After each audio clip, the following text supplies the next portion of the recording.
네, 여러분 혹시 영화 좋아하십니까? 저는 영화를 되게 좋아해요. 지금 시간이 되지 않아서 많이 못 가고 있긴 한데 저는 대학교 때 제 기대하는 영화가 개봉하면 개봉하는 첫날 조조 영화로 그 영화를 보고 학교에 가는 취미가 있었습니다. 지금도 시간이 나면 종종 영화를 보곤 합니다. 이런 제게 그런 영화의 재미를 느끼게 해준 인생 영화가 있었어요. 그건 바로 레미제라블이라는 영화인데요. 이 영화는 장발장이라는 이 주인공이 그 죄인의 모습으로 사는 모습 가운데 어떻게 자유를 향해 가는지, 자유를 찾아가는 그 일생의 여정을 그린 영화가 바로 이 레미제라블입니다. 저는 오늘 말씀을 준비하면서 이 영화의 한 장면이 좀 되게 떠올랐습니다.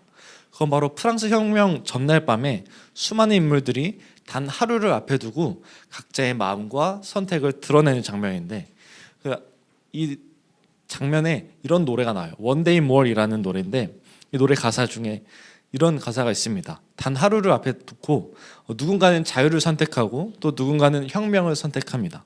또 누군가는 사랑을 내려놓고 다른 이는 이 모든 사람들을 잡아들이려는 계획을 세우게 되죠. 하나의 사건을 두고 전혀 다른 시선과 방향이 펼쳐지는 모습이 이 원데이 모어의 가사입니다. 저는 오늘 말씀을 보면서 이 장면이 떠올랐습니다. 오늘 말씀도 예수님의 예루살렘 입성이라는 사건을 두고 수많은 사람들이 각자 다른 모습을 취하고 있거든요. 그래서 오늘 말씀을 들을 때 이 사람들이 어떤 생각과 어떤 모습을 취하고 있는지, 그렇다면 예수님은 이 속에서 무엇을 하시는지 묵상하시면서 오늘 설교 말씀을 들으시면 좋을 것 같습니다. 먼저 오늘 본문 말씀을 보도록 하겠습니다. 12절과 13절인데 짧으니까 다 같이 읽도록 하겠습니다. 같이 읽겠습니다. 시작. 그 이튿날에는 명절에 온 큰 무리가 예수께서 예루살렘으로 오신다는 것을 듣고 종려나무 가지를 들고 맞으러 나가 이르되 호산나 찬송하리로다 주의 이름으로 오시는 이 곧 이스라엘의 왕이시여 하더라. 아멘. 오늘 말씀을 보면 예수님은 명절을 맞아서 예루살렘으로 가십니다. 우리가 명절에 큰 집에 가서 떡도 먹고 제사도 드리면서 친척들끼리 시간을 보내는 것처럼 이스라엘에도 명절에 예루살렘으로 가서 제사를 드리는 문화가 있었어요. 특히 오늘 본문에 나오는 이 명절은 유월절인데요. 이는 출애굽 당시에 하나님이 이스라엘을 건져내신, 구원해내신 것을 기념하는 날입니다. 그래서 오늘 본문에는 수많은 사람들이 이 이스라엘에 모여, 이 예루살렘에 모여서 그 예수님을 환영하고 찬양하고 있습니다. 심지어 뭐라고 하고 있냐면 그 이스라엘의 왕이시여라고 하면서 예수님을 극히 높여드리는 모습을 볼 수 있어요. 예수님은 단순히 그냥 선지자, 예언자, 능력이 뛰어난 사람으로 보지 않고 이스라엘의 왕, 다윗의 후손으로 보고 있는 모습이 오늘 본문 말씀의 모습입니다. 그렇다면 백성들은 예수님을 왜 이렇게 표현하고 있는 걸까요? 그건 바로 예수님이 보이신 표적과 능력, 그 기적을 보았기 때문입니다. 오늘 18절 말씀을 보게 되면 백성들이 예수님의 표적을 들었다라고 하는 말이 나옵니다. 이는 이전에 죽은 나사로를 다시 되살린 예수님의 기적을 보고 들었기 때문에 예수님을 단순한 사람으로 보는 것이 아니라 우리들의 구원자, 메시아, 찬송하는 이로 보면서 예수님을 높여드리고 있는 거예요. 그런데 여기서 좀 중요하게 볼 점이 있어요. 그건 바로 이 12절의 구호인데요. 백성들이 외치는 구호가 바로 호산나 찬송하리로다 라는 구호입니다. 이 호산나 찬송하리로다 라는 말의 의미는 주님 이제 구원하소서, 찬송합니다 라는 의미인데요. 이 구호를 통해 백성들의 니즈를 한 번에 알 수 있죠. 그들이 원하고 있는 것은 지금 구원이에요. 무엇으로부터 구원이냐? 그건 바로 로마로부터의 구원, 로마로부터의 승리를 바라고 있는 것입니다. 우리가 일제강점시대를 보냈잖아요. 그때 우리도 독립과 자유를 원했던 것처럼 지금 이스라엘은 로마의 압제와 로마의 식민 지배 속에 있는 나라입니다. 그런 그들에게 가장 원하고 가장 바랬던 것이 이 로마로부터의 탈출, 로마로부터의 구원이었기 때문에 그들은 지금 예수님을 통해 이 이스라엘이 탈출하고 이스라엘이 구원받기를 원하고 있는 거예요. 그래서 오늘 이스라엘의 이 백성들이 예수님에게 호산나 찬송하리로다, 이스라엘의 왕이시여 라고 하며 자신들을 구원해달라고 얘기하고 있는 것입니다. 즉 그냥 단순히 선지자가 아니라 우리를 이렇게 혁명가로 좀 우리를 이 구원해 내실 예수님으로 받아들이면서 예수님을 바라보았던 거죠. 이거는 여기 모인 백성들뿐만 아니라 제자들도 별반 다르지 않아요. 오늘 말씀을 보면 제자들의 모습이 나오죠. 16절 말씀인데요. 그 앞부분만 잠깐 같이 읽겠습니다. 자, 읽겠습니다. 시작. 제자들은 처음에 이 일을 깨닫지 못하. 네, 여기까지만 읽겠습니다. 네, 감사합니다. 우리 제자들의 모습은 어때요? 제자들의 모습은 깨닫지 못하고 알지 못하고 있는 모습을 보여줍니다. 근데 여러분, 제자들이 어떤 사람이에요? 제자들은 3년 동안 예수님과 함께 보낸 사람입니다. 굉장히 긴 시간을 같이 보낸 사람들이에요. 저도 이 교회에 와서 한 3년 정도 시간을 보냈는데 저랑 같이 시간을 보낸 정도를 예수님과 제자들이 보냈다고 생각하면 될 것 같아요. 굉장히 좀 긴 시간 동안 얼굴을 마주보고 시간을 보냈는데 그 사람이, 그런 제자들이 지금 예수님이 예루살렘 입성하시면서 받으시는 환영과 이 영광을 깨닫지 못하고 알지 못하고 있습니다. 심지어 이들은 죽은 나사로가 다시 살아나는 기적을 바로 옆에서 지켜보고 수많은 기적을 행하시는 것들을 직접 목격한 사람들이 바로 이 제자들인데, 가장 가까이서 가장 위대한 하나님의 영광을 바라보고도 깨닫지 못하고 예수님과 같이 하고 있으나 정작 예수님에 대해서 무지한 모습을 보여주는 것들이 바로 오늘 제자들의 모습이에요. 이런 모습은 오늘 백성들이 기적만 보고 이 표적만 보고 예수님을 이스라엘의 왕이시여 하고 찬송했던 모습과 별반 다르지 않습니다. 그리고 오늘 본문 마지막에 보면 또 등장하는 무리가 있습니다. 마지막으로 등장하는데 그건 바로 바리새인들이 등장하죠. 이 바리새인들을 보면은 예수님의 입성 장면을 보면서 이렇게 말하고 있습니다. 저거 다 쓸데없는 일이다. 지금 온 세상 사람들이 다 저거 예수를 따르겠다라고 하면서 비꼬고 있습니다. 예수님이 질투하고 있는 거죠. 여러분, 이 바리새인들이 어떤 사람이에요? 이 사람들은 이스라엘의 종교 지도층입니다. 이 사람들이 종교를 따라서 이 율법과 성경을 따라 이스라엘의 백성들을 가르치고 하나님께로 인도해야 하는 사람들이 바리새인들입니다.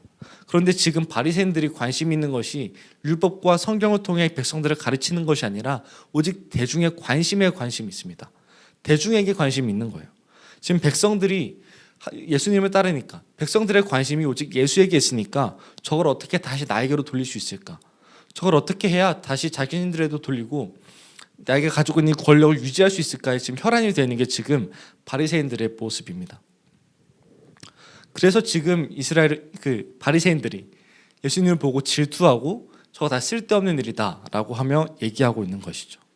이처럼 오늘 본문을 보면 예수님을 바라보는 세 개의 입체적인 시각이 등장합니다.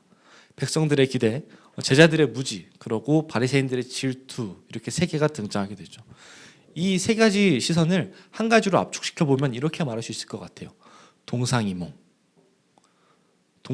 말이죠.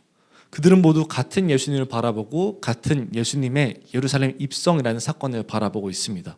그러나 그들은 예수님의 진짜 행동, 생각과 목적은 알지 못한 채 각자가 생각하는 예수님, 각자가 바라보는 예수님만을 쫓아 예수님을 바라보고 있는 것이죠. 그렇다면 도대체 왜 이런 일이 일어나고 있는 걸까요? 우리가 생각하는 예수님은 있어도, 이들이 머릿속에 있는 예수님은 있어도 성경이 말하고 있는, 이들이 증언하고 있는 진짜 예수님은 왜 그들 사이에 없는 걸까요? 그건 바로 이들이 예수님을 자신의 생각대로, 자신의 상상대로 단정짓기 때문이에요. 예수님이 이런 분이야, 저 사람은 이런 사람이니까 이렇게 할 거야 라고 하며 예수님을 단정짓기 때문입니다. 오늘 본문의 말씀만 봐도 그렇습니다. 백성들은 각자 자기가 생각한 메시아, 자기가 원하는 이스라엘의 왕을 생각하며 예수님을 바라봅니다. 그리고 제자들은 그저 예수님이 유월절이니까, 명절이니까 이곳에 오셨겠지라고 하면서 깨닫지 못하고 알지 못한 상태로 이곳에 있습니다. 그리고 바리새인들은 예수님을 보며 방해되는 것, 쓸데없는 것, 내 권력에, 나의 힘에 방해되고 나를 위협하는 것을 생각하며 예수님을 단정짓고 있어요. 오늘 본문에서 예수님을 자기가 원하는 대로 바라보는 사람은 있어도 예수님이 당신이 어떤 분입니까? 왜 이곳에 오셨고 무엇을 하기 위해 오셨습니까? 라고 하며 예수님의 목적과 뜻을 구하는, 질문하는 사람은 없다는 말이죠. 여러분, 이건 오늘 본문에 나오는 이 인물들만의 얘기가 아닙니다. 우리도 그런 모습이 있어요. 저도 그런 모습이 있고, 저도 예수님을 단정짓고 예수님이 이런 분이야 라고 판단하며 멋대로 결론을 내린 적이 있습니다. 그런데 이런 기억이 한 번에 깨진 사건이 있어요. 그건 바로 영화를 보면서 깨지게 됐는데, 바로 오두막이라는 영화입니다. 이 영화를 보게 되면 하나님이 이 주인공한테 부탁하는 내용이 나오거든요. 근데 무엇을 부탁하냐면 자신의 딸을 죽인, 주인공의 딸을 죽인 살인자를 용서해 달라고 하나님이 부탁하고 계세요. 여러분 혹시 이게 공감이 되시나요? 사모님은 좀 공감이 되시나요? 막 하빈이를 죽인 살인자를 하나님이 용서해 달라고 하시면은 이게 혹시 이게 좀 용서될 것 같으세요? 하나님의 말이 좀 이해가 안 되죠. 하나님께서는 선한 하나님이신데 악인들을 심판하고 그 악인들을 벌해야 하는 것이 하나님이신데 지금 주인공에게 이 살인자를 용서하고 이 살인자도 나의 자녀다라고 말씀하시면서 하나님께 이 주인공에게 부탁하고 있는 모습을 보았습니다. 결국 주인공은 살인자를 용서하고 하나님 안에서 몸과 마음이 치유되는 시간을 보내게 되는데 저는 이 장면을 보면서 좀 머리를 한 대 좀 크게 맞은 것 같은 충격을 느꼈어요. 왜냐하면 아까 말씀드린 것처럼 제가 생각하는 예수님과 하나님은 이런 거에 분노하시는 하나님이거든요. 살인에 분노하고 자신이 딸이 죽은 거에서 악인들을 심판하고 멸망시키시는 것이 내가 생각하는 하나님인데 영화에서 나온 하나님은 이 하나님은 그들조차도 사랑하고 구원하기 위해서 주인공에게 부탁하는 모습을 보며 나의 자녀다. 이 아이도 내가 만든 나의 사랑하는 자녀다라고 말씀하신 모습을 보면서 좀 깨달은 게 있었습니다. 나도 하나님을 내 생각 가운데 가두고 있었구나. 그치, 하나님은 모든 사람들을 사랑하고 우리를 구원하기 위해 이 땅에 오신 하나님이지 나만의 하나님이 아니라 우리 모두를 위한 우리를 구원하신 하나님이지라고 생각하며 내가 생각하고 있던 예수님의 그런 모습이 좀 깨어지게 된 사건이 있었어요. 이처럼 우리의 마음속에는 그렇지 않은 것 같지만 예수님을 내가 믿고 싶은 대로 믿고 내가 생각하는 대로만 바라보고 성경이 말하고 있는 진짜 예수님은 바라보지 못하고 나의 상상의 예수님만 바라보는 그런 모습이 있다는 것이죠. 그렇다면 우리에게 필요한 것은 예수님을 보며 단정 짓고 예수님은 이런 분이겠지, 예수님은 이런 분이야 라고 하며 생각을 정리하는 것보다 예수님 당신은 어떤 분이십니까? 예수님 당신 도대체 어떤 분이시길래 이곳에 오셨고 나를 구원하셨습니까? 하며 질문하는 것이 오늘 우리들에게 필요하다는 것입니다. 그렇다면 다시 한번 생각해 봅시다. 진짜 예수님은 어떤 분이신가요? 오늘 본문에 등장한 예수님은 어떤 분이십니까? 여러분, 오늘 예수님은 이 사람들의 기대처럼 로마의 압제로부터 이스라엘을 탈출시키기 위해 그들을 구원하기 위해 오시지 않았습니다. 제자들이 생각처럼 그냥 6월절이니까 단순하게 제사를 드리러 예루살렘에 오시지 않았어요. 그리고 바리새인들이 말하는 것처럼 그들이 생각하는 것처럼 그들의 권력을 빼앗고 백성들을 통솔해서 다스리려고 예루살렘에 오신 것이 아닙니다. 예수님은 오직 승리하기 위해서 구원하기 위해서 이 땅 가운데 예루살렘으로 오셨어요. 오늘 나귀를 타고 오신 것도 다 이유가 있는 것입니다. 그저 단순히 다리가 아파서 그냥 나귀가 멋져 보이니까 그냥 타고 오신 것이 아니란 말입니다. 스가랴서 9장 9절에 있는 예언을 성취하기 위해 나귀를 타고 오신 거예요. 스가랴서 9장 9절 짧으니까 다 같이 한번 읽어볼까요? 읽겠습니다. 시작. 시온에 따라 크게 기뻐할지어다. 보라, 그는 공의로우시며 구원을 베푸시며 겸손하셔서 나귀의 작은 것 곧 나귀 아멘. 이같이 예수님은 지금 스가랴서가 증언하고 있는 대로 오늘 본문에서도 또 이렇게 말하고 있잖아요. 스가랴서에 있는 것을 다시 말하면서 그들이 깨닫지 못하고 있었다라고 생각하며 말하고 있잖아요. 스가랴서가 말하고 있는 대로 겸손의 왕으로서 나귀 새끼를 타고 오신다는 하나님의 말씀을 이 예언을 성취하고 계시는 중입니다. 사람들이 아무리 뭐라고 생각하고 아무리 뭐라고 말해도 진짜 오늘 본문에 등장하는 예수님은 오늘도 지금도 이 시간에도 하나님의 말씀에 순종하면서 하나님의 말씀을 예언의 성취를 바라며 지금도 순종으로 하나님의 사역을 하고 계시는 것이 지금 예수님의 모습이라는 것입니다. 그 누구도 알지 못하고 그 누구도 제대로 이해하지 못하고 이스라엘의 왕이시여하고 외치고 있지만 예수님은 그 승리의 길이 어떤 것인지 알고 그 영광의 길이 어떤 것인지 알면도 불구하고 그 길을 묵묵히 혼자서 걸어가고 계시는 하나님의 말씀을 따라 순종하면서 걸어가는 모습이 오늘 성경이 말하고 있는 진짜 예수님의 모습이라는 말입니다. 사랑하는 성도 여러분, 우리가 이 진짜 예수님의 모습을 바라보길 소망합니다. 우리가 단정 짓고 내가 상상하는 내 상상 속의 예수님이 아니라 우리를 구원하고 인도해내시는 죄로부터 우리를 건져내신 이 진짜 예수님을 바라보는 우리 복음 안의 세교회 성도분들이 되기를 소망합니다. 말씀의 결론을 맺도록 하겠습니다. 오늘 서론에서 나눈 것처럼 오늘 본문 속 사람들은 오늘 등장하는 인물들은 같은 예수님을 바라보면서도 서로 다른 기대와 생각으로 예수님을 맞이하고 있습니다. 사람들과 제자들이 생각한 길은 어쩌면 세상이 말하는 좀 권력의 길, 진짜 왕이 되어서 사람들을 통치하는 길일지도 모르겠어요. 그러나 예수님이 걷고 예수님이 이루신 길은 진짜 왕의 길, 그들이 말하는 왕이 아닌 하나님이 말하는 왕의 길이었습니다. 그리고 참된 구원자의 길이었어요. 그 길은 누구도 인정하지 않았고 누구도 이해할 수 없었습니다. 바로 십자가의 길, 고난의 길이었기 때문이죠. 오늘 우리가 예수님께서 걸어가신 이 구원의 길, 왕의 길, 진짜 예수님이 걸어가신 그 길을 좀 다시 돌아보길 소망합니다. 아까 사모님께서 말씀하신 것처럼 오늘은 종려주일이에요. 종려주일의 의미는 예수님이 종려나무로 환대받으면서 예루살렘에 입성하신 예수님을 기억하는 날입니다. 그리고 앞으로 이루실 승리를 기억하는 날이기도 해요. 근데 이걸 뒤집어서 생각해 보면 고난과 십자가를 아시면서도 그 십자가 달려 죽으실 것을 아시면서도 승리를 위해 우리를 구원하시기 위해 예루살렘으로 묵묵히 걸어 들어오신 날개를 타고 오신 예수님을 기억하는 날이기도 합니다. 오늘 우리가 이 의미를 마음에 품고 묵상하기를 소망합니다.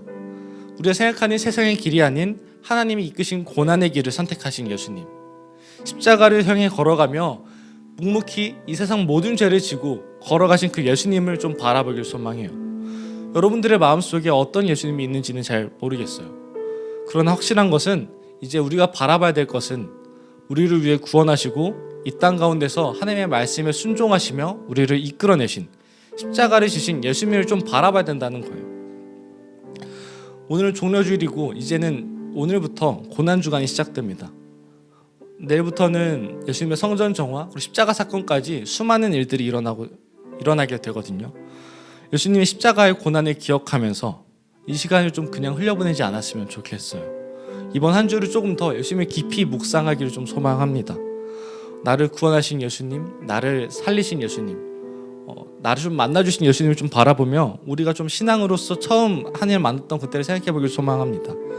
그리고 또 이런 묵상하신 예수님이 있다면 수요예배 때 같이 시간을 내서 같이 예수님을 나눠주세요. 그리고 살면서 묵상하고 살면서 만난 예수님을 바라보며 이 고난을 받으신 십자가 사건을 바라보며 우리가 좀 이 고난 주간을 의미 있게 좀 거룩하게 보냈으면 좋겠습니다. 우리가 오늘 내가 단정 지은 예수님, 내가 상상하는 예수님이 아니라 성경이 말하고 있는 진짜 예수님을 바라보며 우리 이 고난 주간을 살아내는 이 종려주의를 믿음으로 건너내는 복음 안의 세계 성도분들이 되시길 소망합니다. 네, 기도합시다.